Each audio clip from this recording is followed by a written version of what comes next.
ایک ایسی قوم جس پر اللہ تبارک و تعالی نے اپنا دردناک عذاب نازل فرمایا اور اس قوم کے تمام لوگوں کو بندر بنا دیا۔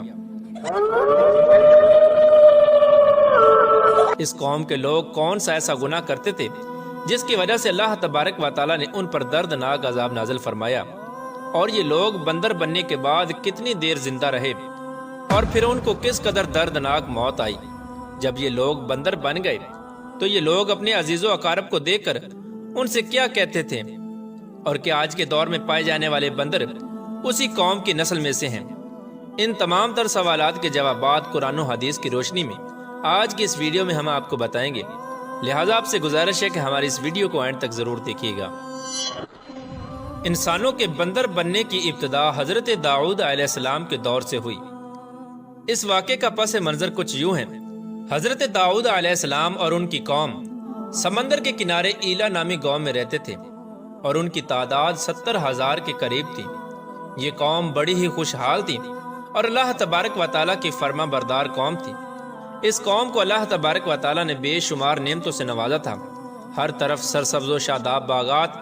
اور ہر طرف ہریالی ہی ہریالی تھی، اور اللہ تبارک و تعالیٰ کی بے پناہ کرم نوازی تھی۔ یہ لوگ اپنی اس زندگی میں بہت ہی خوش تھے۔ حضرت داؤد علیہ السلام کی قوم چونکہ سمندر کے کنارے رہتی تھی تو اللہ تبارک و تعالیٰ کا ان پر یہ خاص کرم تھا کہ سمندر کے اس کنارے پر بے پناہ مچھلیاں آتی تھیں جن کا یہ لوگ کاروبار کرتے تھے اور بہت ہی خوشحالی والی زندگی گزارتے تھے۔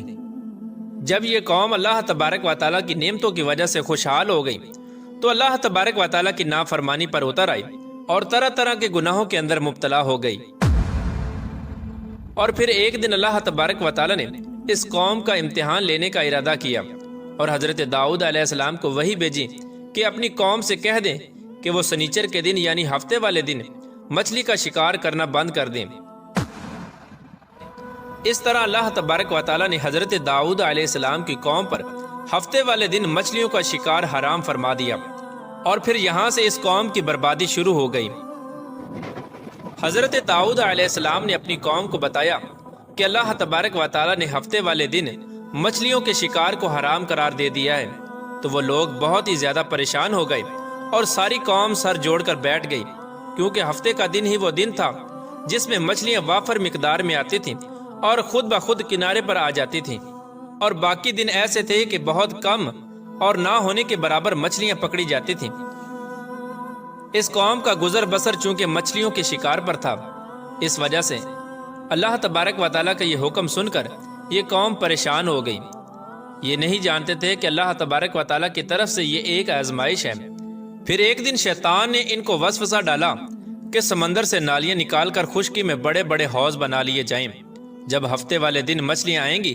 تو وہ نالیوں سے ہو کر ان بڑے بڑے حوضوں میں آ جائیں گی، اور اس طرح پھر ان نالیوں کا منہ بند کر دیا جائے، اور پھر اگلے دن یعنی اتوار والے دن ان کو پکڑ لیا جائے۔ شیطان نے اس قوم کے لوگوں کو ورگلایا کہ اس طرح ہم ہفتے والے دن شکار سے بھی بچ جائیں گے اور مچھلیاں بھی ہاتھ آ جائیں گی اور وہ بھی پکڑی جائیں گی۔ بہت سے لوگوں کو یہ ہلا بازی اچھی لگی اور انہوں نے ایسا کرنا شروع کر دیا اور سمندر سے چھوٹی چھوٹی نالیاں نکال کر بڑے بڑے حوضوں میں ڈال دیں، جس کے ذریعے وافر مقدار میں مچھلیاں ان حوضوں میں داخل ہو جاتی۔ اس قوم کے بدبخت لوگوں کو شیطان کا یہ ہلا بہت پسند آیا، لیکن اس قوم نے یہ نہ سوچا کہ جب مچھلیاں سمندر سے حوض میں آ کر قید ہو گئی تو پھر مچھلیوں کا شکار ہی ہو گیا، اس لیے یہ شکار بھی ہفتے والے دن ہی قرار پایا جو اللہ تبارک و تعالیٰ نے حرام قرار دیا تھا۔ اس موقع پر یہودیوں کے 3 گروہ ہو گئے۔ کچھ لوگ ایسے تھے جو شکار کے اس شیطانی ہلے سے منع کرتے تھے اور ناراض و بیزار ہو کر شکار سے باز رہے، اور کچھ لوگ اس کام کو دل سے برا جان کر خاموش رہے، لیکن انہوں نے شکار نہ کیا اور دوسروں کو منع بھی نہ کرتے تھے، بلکہ یہ لوگ منع کرنے والوں سے یہ کہتے تھے کہ تم لوگ ایسی قوم کو نصیحت کرتے ہو جنہیں اللہ تبارک و تعالیٰ ان قریب ہلاک کرنے والا ہے اور ان پر اپنا دردناک عذاب نازل فرمانے والا ہے۔ اور اس قوم کے کچھ لوگ ایسے تھے جو سرکش اور نافرمان لوگ تھے، جنہوں نے اللہ تبارک و تعالیٰ کے حکم کی اعلانیہ مخالفت کی اور شیطان کے ہیلے بازی کو مان کر ہفتے والے دن شکار کرنے لگے۔ یہ لوگ اللہ تبارک و تعالیٰ کے حکم کی کھلا مخلا مخالفت کرتے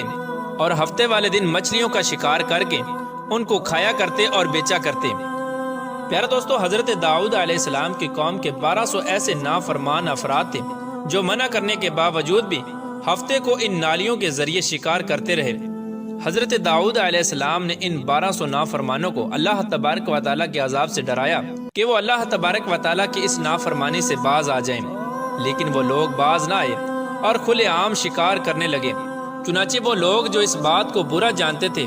ان لوگوں نے اپنے اور ان نافرمانوں کے درمیان ایک دیوار کھڑی کر دی، جس کی ایک طرف وہ 1200 نافرمان رہتے تھے اور دوسری طرف وہ لوگ تھے جو شکار سے باز رہے۔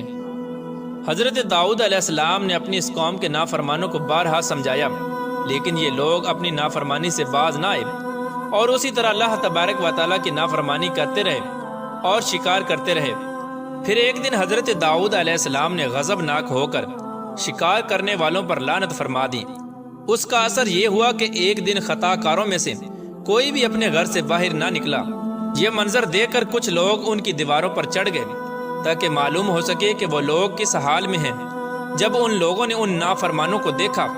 تو وہ سب کے سب بندر کی صورت میں مسخ ہو چکے تھے۔ اللہ تبارک و تعالیٰ نے ان کی نافرمانی کی وجہ سے ان پر اپنا دردناک عذاب نازل فرمایا اور ان کو انسانوں سے بندر بنا دیا۔ جب لوگ ان مجرموں کا دروازہ کھول کر ان کے گھر میں داخل ہوئے تو وہ بندر اپنے رشتہ داروں کو پہچانتے تھے اور ان کے پاس آ کر ان کے کپڑوں کو سونگھتے تھے اور زاروں کی تار روتے تھے،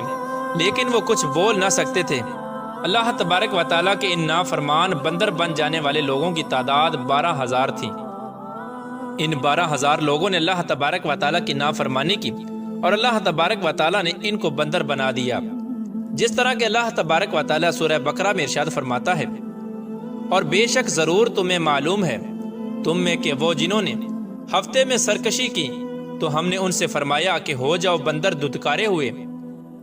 اس طرح حضرت داؤد علیہ السلام کی قوم کے 12,000 نافرمان بندر بن گئے۔ یہ لوگ 3 دن تک زندہ رہے اور اس دوران یہ کچھ نہ کھا سکتے تھے اور نہ ہی پی سکتے تھے، بلکہ یوں ہی بھوکے پیاسے سب کے سب ہلاک ہو گئے اور 3 دن کے اندر سب کے سب مارے گئے۔ اور وہ لوگ جو ان نافرمانوں کو اللہ تبارک و تعالیٰ کی اس نافرمانی سے منع کرتے تھے، اللہ تبارک و تعالیٰ نے ان کو اس عذاب سے سلامت رکھا، اور وہ لوگ جو اس شکار کو برا جان کر خاموش رہتے تھے، اللہ تبارک و تعالیٰ نے ان کو بھی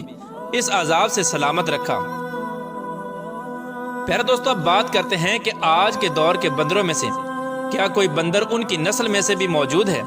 یا آج کے دور میں پائے جانے والے بندر انہی بندروں کی نسل میں سے ہیں؟